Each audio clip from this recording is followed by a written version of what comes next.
Hi, friends. Prepared Suburbanite back at you.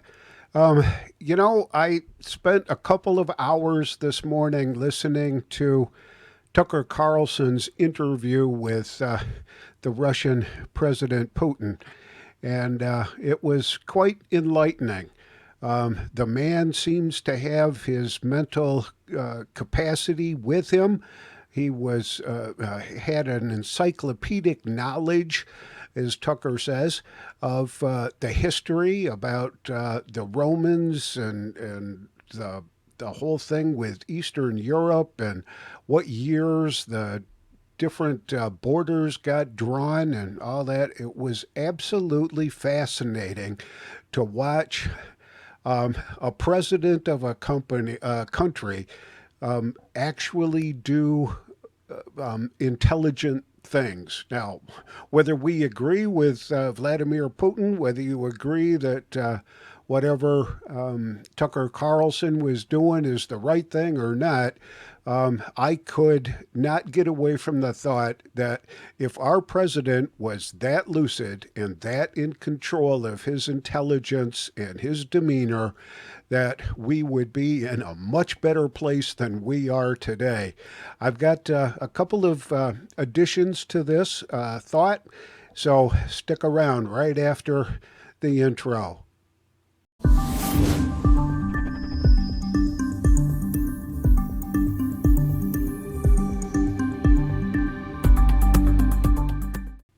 So, as we get into it, and I said in the intro that I was almost totally embarrassed by our current president, Joe Biden, after watching the Tucker Carlson interview with Putin, and it's just the stark differences between the two men who are leaders of the world, um, and I say that lightly. So let's get started with a couple of things that I saw. This is from Breitbart. And the headline says Special Counsel finds Joe Biden willfully retained classified documents but is too mentally feeble to prosecute.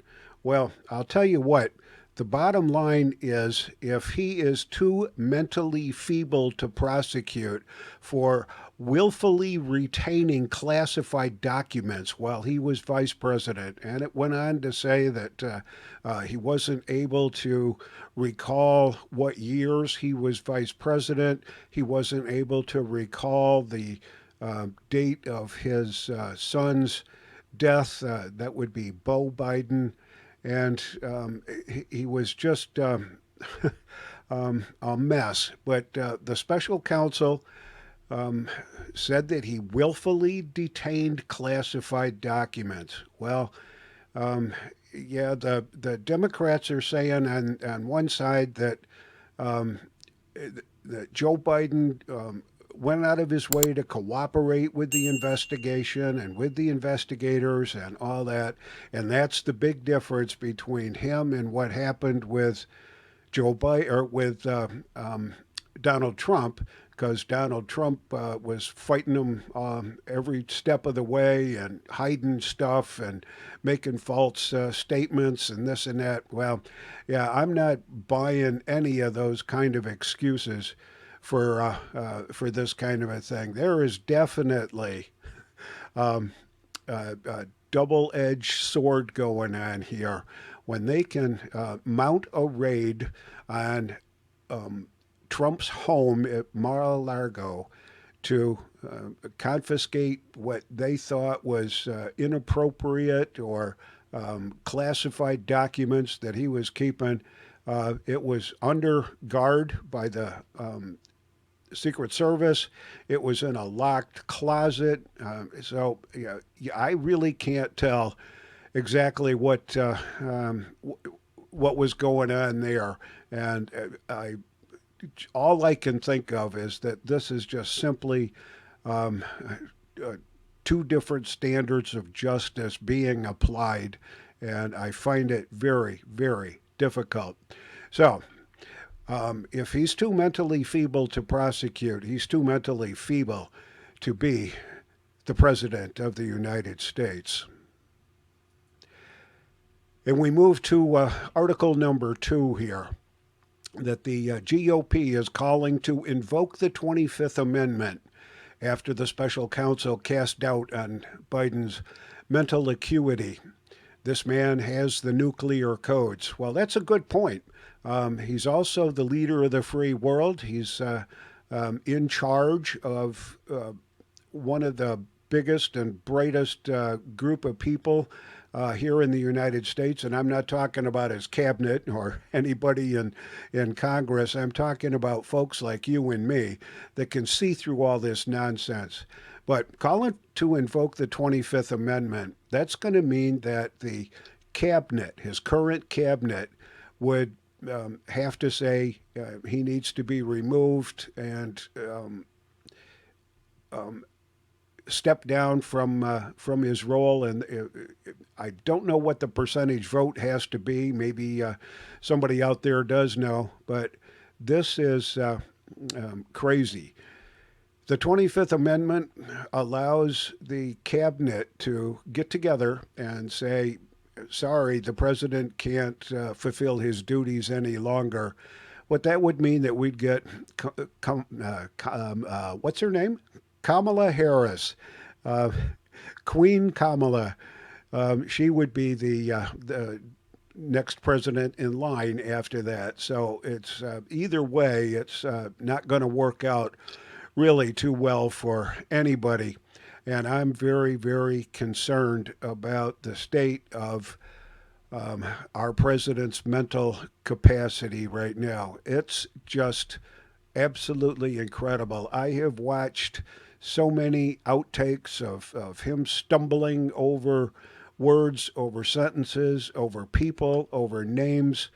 He keeps getting everybody mixed up. He called the president of Poland, the president of Mexico, and he's called on people that have been dead for quite a long time, said that he had a conversation with Mitterrand from France, I think. And, the guy's been dead for 12 years. So he's trying to say that he's totally with it. He's got everything in line. And when he was pushed to the edge, he really couldn't really do anything. So what are we going to do about it? Well, we've got an election coming up next November, or this coming November.